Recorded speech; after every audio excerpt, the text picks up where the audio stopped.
Bonjour à tous, bienvenue dans cette vidéo de présentation dans laquelle nous allons vous montrer comment réaliser un Space Invader sur AOZ Studio. Pour commencer, je vais d'abord rappeler les règles du Space Invader. L'objectif, c'est de détruire les 45 ennemis qui se situent au-dessus de nous, sans se faire toucher par les bombes qui nous lancent dessus, et ce, avant que les ennemis réussissent à descendre tout en bas de l'écran. Dans ce tutoriel, je vais donc vous montrer le code et vous expliquer petit à petit comment est-ce que j'ai fait pour réussir à arriver à ce résultat. Je vais donc commencer par vous présenter les différentes déclarations de nos variables. On va commencer par le score qui commence évidemment à 0. Enemy level qui représente les ennemis qui sont restants et donc pas encore tués, qui nous permettront de savoir à quel moment le joueur a gagné ou non. La variable restart qui permettra de savoir à quel moment le joueur peut recommencer à 0. Il y a aussi les variables speed et shooting rate qui permettront de faire varier la difficulté au fur et à mesure. Et on finira par un tableau qui s'appelle number qui nous permettra de stocker les différentes images pour afficher le score. Enfin, nous déclarons ces variables comme globales pour pouvoir les modifier facilement au fur et à mesure du code. Maintenant, nous rentrons dans le vif du sujet. Avec l'écran d'accueil, nous affichons donc le texte play grâce à actorplay.imageplay.png.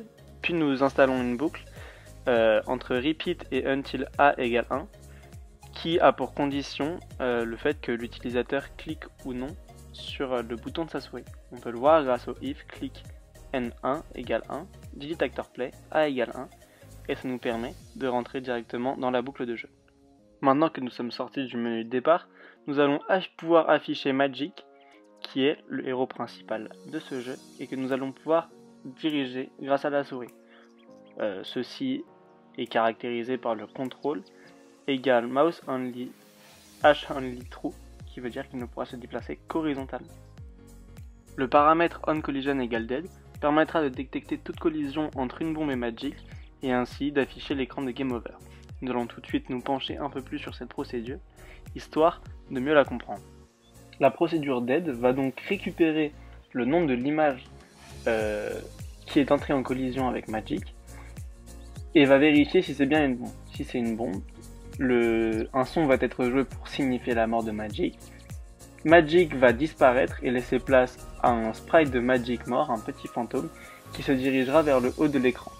Au même moment, nous allons aussi afficher l'actor Game Over pour avoir l'écran de Game Over et assigner la valeur true à la variable restart pour pouvoir recommencer la partie à 0 sans avoir à quitter le jeu.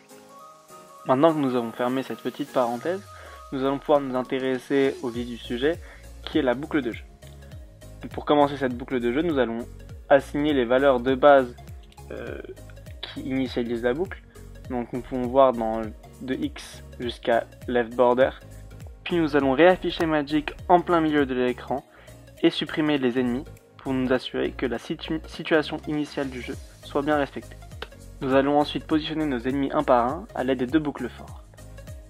Il y a deux cas de figure. Le premier, c'est qu'il y a un ennemi qui existe déjà. À ce moment-là, nous ferons en sorte qu'il reprenne son paramètre de visibilité en fonction de celui qui existe déjà. C'est-à-dire que si à la boucle précédente, il n'était pas visible, il ne le sera toujours pas. L'autre cas possible, c'est que cet ennemi n'existe pas encore, et à ce moment-là, il sera créé en position X, Y, et avec une des images des ennemis qui correspond. Image, comme on peut le voir sur le code, image égale L, c'est fait pour faire en sorte que chaque ennemi ait le même visuel sur chaque ligne. La suite du code concerne le tir ennemi. Le tir ennemi est généré selon la variable shooting rate, qui fait en sorte que les ennemis tireront aléatoirement dans cet intervalle. On peut voir que à chaque fois qu'un ennemi tirera, un son sera joué et qu'il y a un compteur de bombes pour éviter qu'il y ait trop de bombes générées à l'écran et que le jeu perde en performance. Maintenant que nous avons vu les tirs ennemis, passons aux tirs alliés. Donc cette partie du code est consacrée aux tirs alliés qui, if mouse key supérieur inférieur 0, signifie que cette ligne signifie que si nous appuyons sur le clic gauche de notre souris, Magic tirera un projectile et un seul, et tant qu'il ne sera pas détruit, Magic ne pourra pas tirer. Donc toute cette partie de code est dédiée à ça.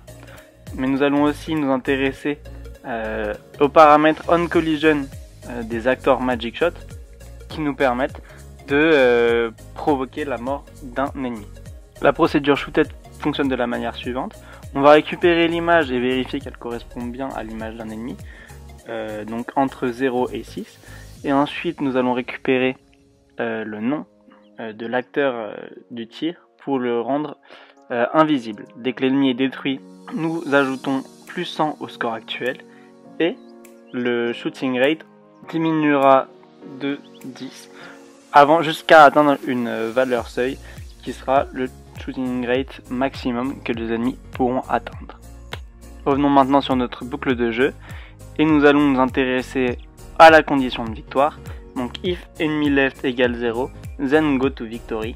Ceci nous emmène directement à cette partie du code qui va enlever et supprimer tous les acteurs de tir et les bombes ennemies de l'écran et qui va aussi empêcher Magic de bouger.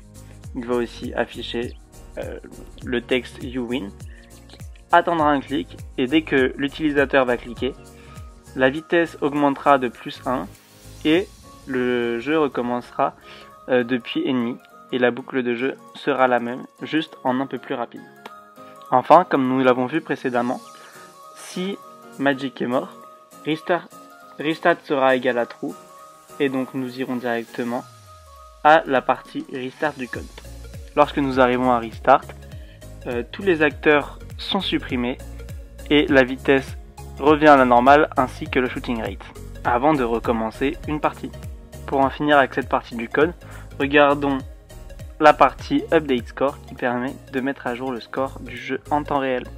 Dans cette partie, nous calculons U1, U2, U3 pour isoler les nombres à partir du chiffre qu'est le score. Cela nous permettra de trouver l'image appropriée pour pouvoir afficher le score en haut à gauche. La fin de la boucle de jeu concerne le déplacement de chacun des ennemis qui, après avoir été placés selon la position précédente, bougeront selon la position suivante. Tout simplement. Merci d'avoir regardé cette vidéo, j'espère qu'elle vous aura plu et vous aura aidé à mieux comprendre ce code. Au revoir.